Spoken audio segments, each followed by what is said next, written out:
Olá, estudante do 7º ano. Sou Mônica Couto, professora de Geografia. Durante o período de isolamento social, devido à pandemia do Covid-19, trabalharemos juntos temas da geografia, que serão aprofundados quando você retornar para as aulas presenciais com o seu professor e a sua turma. Na aula de hoje, nós vamos conversar um pouco sobre a formação do território brasileiro. Quando a gente pensa o Brasil, esse país aí com 26 estados, mais o Distrito Federal, vem aquela inquietação. Será que o Brasil teve sempre esse mesmo formato? Então vamos pensar um pouco sobre isso. Na aula de hoje, você vai compreender alguns conceitos para entender como é que se deu essa formação do Brasil. Que conceitos são esses? O conceito de território, de territorialidade, de limite e de fronteira. Você vai também conseguir descrever o processo de formação do Brasil ao longo da história. Ou seja, por que Minas Gerais é um estado mais novo do que, por exemplo, o estado do Pernambuco? E diga-se de passagem, estamos comemorando 300 anos de Minas Gerais no ano de 2020. Identificar as mudanças econômicas e sociais que foram ocasionadas, então, por essa transformação do território brasileiro. Para início de conversa, então, você já se perguntou quantos países da Europa cabem dentro do território brasileiro? A resposta é que cabem todos os países da Europa e ainda sobra espaço. Mas tem uma exceção. O território da Rússia, do país Rússia, que é o maior em extensão territorial do mundo, a parte dele que faz parte da Europa, não caberia aqui dentro do mapa do Brasil. Mas então, significa que a gente reside em um país de dimensões continentais, Somos um país com mais de 8 milhões de quilômetros quadrados. Somos o maior país da América Latina. Considerando o México, no mapa aí do México para baixo é a América Latina. Então, considerando a América Latina, somos o maior país da América Latina. Se a gente considera o continente, a gente vai estar dizendo que os Estados Unidos é maior, Devido aos dois territórios, Havaí e Alasca, que os Estados Unidos têm, ele acaba sendo maior do que o Brasil. As nossas fronteiras terrestres e marítimas, pensando que a gente tem uma costa banhada, pelo Oceano Atlântico, e a gente faz fronteira com quase todos os países da América do Sul, com exceção de Chile e Equador, temos 23 mil quilômetros de fronteira. Então, como é um desafio administrar um país com dimensões continentais? E essa vastidão que o Brasil tem, tanto de leste a oeste, quanto de norte a sul, faz com que a gente tenha uma extraordinária diversidade natural, Temos uma diversidade gigantesca de formações vegetais, de tipos climáticos, de disponibilidade hídrica, de forma de relevo. Então, somos um país muito diverso. Vamos definir, então, alguns conceitos antes da gente enveredar mesmo por essa linha do tempo da formação do território brasileiro. O primeiro conceito, que você deve ter ficado se perguntando aí, o que ela está chamando de território, Então, território é esse espaço onde a sociedade e as instituições estabelecem o seu poder. Então, para além das características naturais e econômicas, a sociedade, se apropriando desse lugar, ela estabelece uma relação de poder. Então, o mapinha que você enxerga aí é o do território brasileiro, ou seja, é o mapa político-administrativo do Brasil. E o que é a territorialidade? A gente tem o território brasileiro, mas dentro do território brasileiro, muito em função da sua diversidade natural e cultural, você vai ter uma grande diversidade de territorialidades. Ou seja, os diferentes povos, as diferentes comunidades que vivem no Brasil, elas se relacionam de forma diferente com esse território. Então, a gente pode falar do território, por exemplo, dos hippies em Belo Horizonte. Chega numa escala de identificação de um determinado grupo. A gente pode falar da territorialidade dos povos indígenas. A gente pode falar de uma territorialidade até das torcidas de futebol. Então, algumas características que trazem unidade e uma relação de pertencimento de um grupo de pessoas com a localidade faz com que a gente constitua o que a gente chama de territorialidade. Vamos dizer também de limite e fronteira. O que são os limites e as fronteiras, então? Comumente a gente escuta como sinônimo, mas não são sinônimo.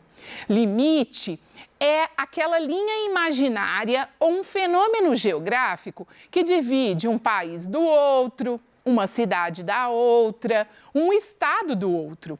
Geralmente a gente utiliza um rio para fazer essa divisão. Quando a gente não tem uma cadeia de montanha, no caso do Brasil, um alinhamento de serras, né? Não temos montanhas no Brasil. Então, o que acontece? O limite, então, é esse marco que, se eu mudar o passo, eu já estou, por exemplo, de Belo Horizonte no limite de Contagem. Ou eu estou, por exemplo, no Uruguai, ao invés de estar no Brasil. É aquela marca que define, então, o que é onde um país começa e termina, onde uma cidade começa e termina. Já a fronteira é essa faixa territorial entre esses dois espaços, entre esses dois territórios, que, de novo, pode ser a cidade, pode ser o estado ou podem ser os países.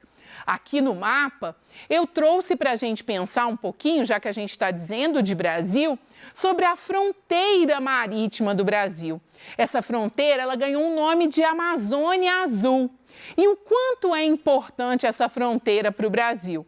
Nelas a gente tem algumas ilhas, como Abrolhos, por exemplo, como Fernando de Noronha, que são territórios brasileiros fora do continente, né, assim, da parte territorial. São ilhas, mas a gente tem também espaço de exploração, por exemplo, do petróleo. O pré-sal se localiza na nossa fronteira. E essa fronteira, os países que chegam, por exemplo, por meio de navios, trazendo cargas, por exemplo, diante de uma determinada parte, ele já está em território brasileiro. Então, as fronteiras, elas são lugares, geralmente, difíceis de serem cuidados, elas são lugares onde há uma mistura entre as culturas. Se a gente pensa Brasil e Uruguai, por exemplo, a gente tem os brasiguaios, né? Os brasileiros que vivem já no Uruguai, já vivem nessa área de fronteira, ou seja, nesse espaço territorial que não é especificamente o limite, mas é a fronteira aí entre os dois países. Agora que você já sabe que o território brasileiro não teve, né, essa mesma conformação, já passou por grandes modificações, a gente vai pensar historicamente, economicamente, como essas transformações aconteceram. Aí você observa dois mapas e aí de momentos distintos, mais ou menos do início da organização do território brasileiro e a conformação que a gente tem hoje. Então você tem no primeiro mapa aí de 1494, o momento que Portugal e Espanha dividem o Brasil, aí dividem esse território descoberto por meio das grandes navegações, e a gente tem a conformação político-administrativa atual do nosso país. E para começar, né, dizer dessa história, é nada mais justo e mais sábio do que começarmos pelos povos indígenas. Já existiam no Brasil uma comunidade, os povos indígenas, que por sinal não chamavam o Brasil de Brasil, chamavam o Brasil de Pindorama, né? Chamavam o Brasil de Terra das Palmeiras, o primeiro nome aí do Brasil.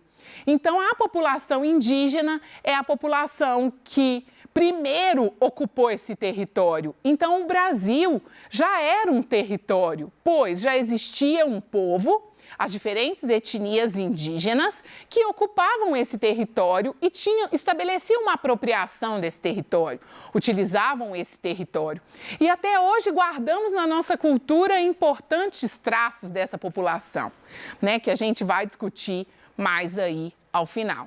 E aí, o território brasileiro, ele se expande. Então, passaremos aí por essas 4 fases, que começa lá com o Tratado de Tordesilhas, que foi o que a gente viu no mapa, e finda com a produção cafeeira e com a industrialização, quando a gente chega nessa conformação de Brasil, que tem inclusive a definição do Distrito Federal e a capital e a criação, a construção de Brasília.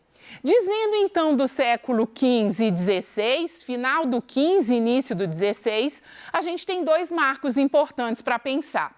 O primeiro deles é o Tratado de Tordesilhas, que já dissemos. Portugal e Espanha, diante do novo território, fazem um acordo de divisão desse território. Portugal fica com a porção mais a leste do território, mais próxima ao litoral brasileiro. E qual foi a primeira atividade econômica, né? Quem chega num lugar, e aí os colonizadores, eles vinham muito com esse propósito de exploração, somos um país colônia de exploração, foi a extração do pau-brasil. E aí aquela lógica do escambo, a troca, né, daqueles elementos, espelhos, com os indígenas em troca da mão de obra, da extração do pau-brasil e da sua escravização, inclusive, né? E no século XVI, então já que era final do XV, início do XVI, acontecem algumas coisas no Brasil. Uma delas é a necessidade que a coroa portuguesa tem de ocupar esse território. Então ela oferece a cidadãos portugueses lotes de terras no Brasil. E nesse território descoberto, que é o que a gente conhece como as capitanias hereditárias. E o que esses portugueses vêm fazer no Brasil? Eles trazem para o Brasil, então, a cana-de-açúcar. E aí a gente tem aquela ideia dos engenhos, né? A primeira exploração econômica do Brasil, após o pau-brasil, que era uma espécie que já existia aqui, foi a cana-de-açúcar. Associada à cana-de-açúcar, você tem o crescimento da pecuária, uma pecuária que naquele contexto servia tanto de alimentação, subsistência para aquela população, mas servia também como uma forma de força, né? De tração animal. Era o gado que desenvolvia algumas das tarefas no engenho. Uma outra atividade era a produção de tabaco no recôncavo baiano, de fumo, e depois amplia para o tabaco. E pensando, guarde sempre que todos esses produtos, eles eram destinados à exportação. Ou seja, o colonizador, ele utilizava esse território para manutenção, enfim, lá das vendas e do comércio no território europeu. No século XVII e no século XVIII, a gente tem um volume maior de atividades econômicas e a gente tem a expansão desse território para o oeste. E isso acontece principalmente por causa de 2 fenômenos. O primeiro deles foi a questão das missões. A própria cana-de-açúcar se amplia, né? O pau-brasil entra em declínio, na verdade a extração de pau-brasil ela vai encerrar só no século XIX, mas aqui você já tem interesse de buscar outros mercados. O que mais é possível produzir nesse território para exportação? Então aqui a gente tem as missões, os padres jesuítas, eles rumaram para a região hoje onde a gente tem o estado do Pará, o estado do Amazonas, né? Em busca da catequização desses povos indígenas e da captura de indígenas para a escravização. Mas eles chegam nesse território, além dessa tarefa, eles conseguem descobrir as drogas do sertão. Ou seja, a floresta amazônica, né, que é até hoje esse lugar de grande biodiversidade, riqueza natural. Quantas espécies vegetais temos naquele espaço de floresta? E aí eles descobrem as drogas do sertão e começam a fazer a extração de castanha do Pará, do cacau, de plantas medicinais e da própria baunilha.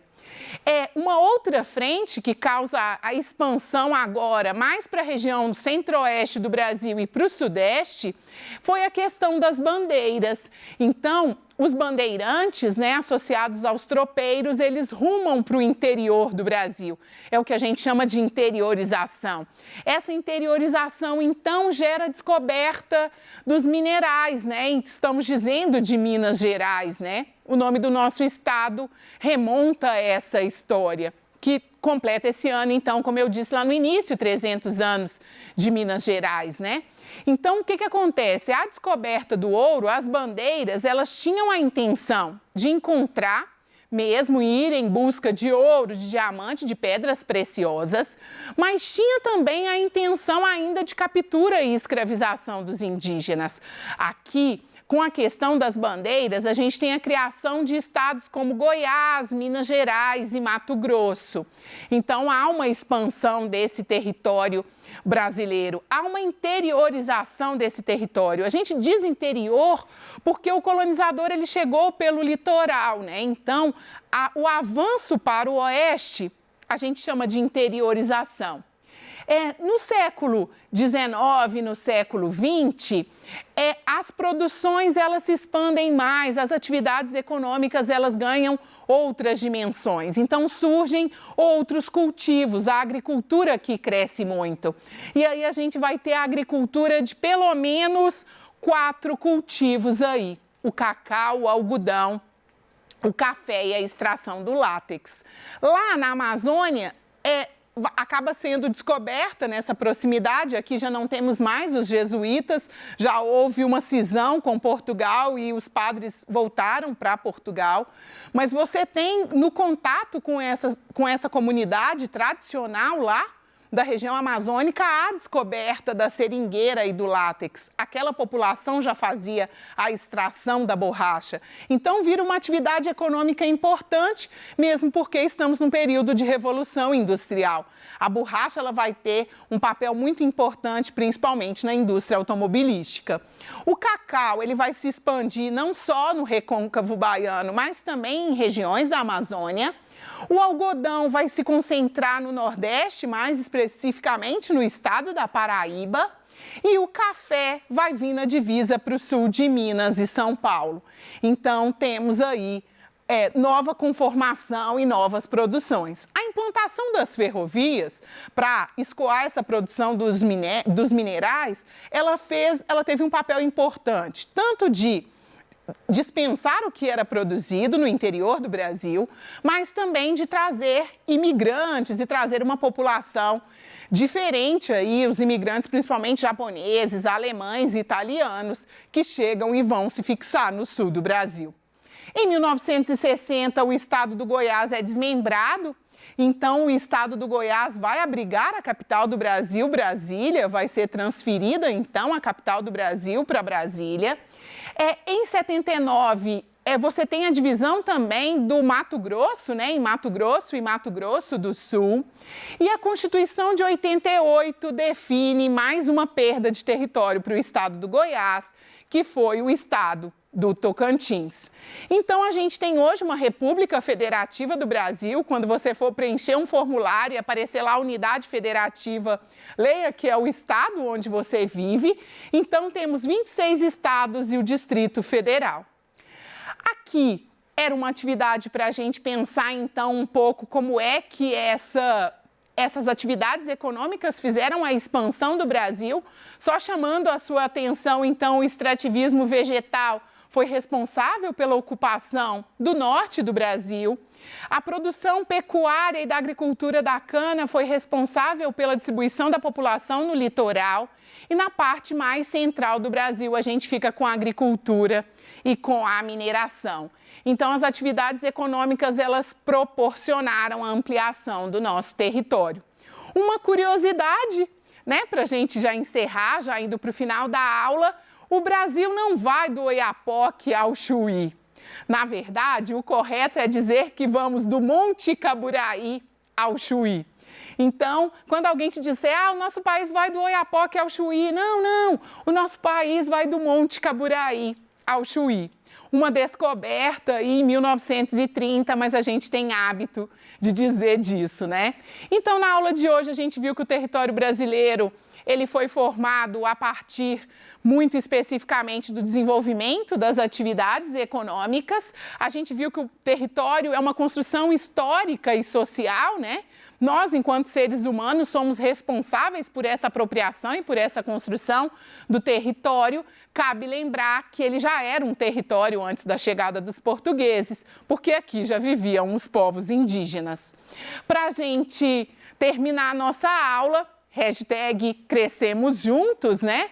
Vamos juntos aí nesse período de pandemia, estudando geografia para quando do retorno você poder compartilhar com seus colegas e professores todos esses saberes que você construiu ao longo desse tempo.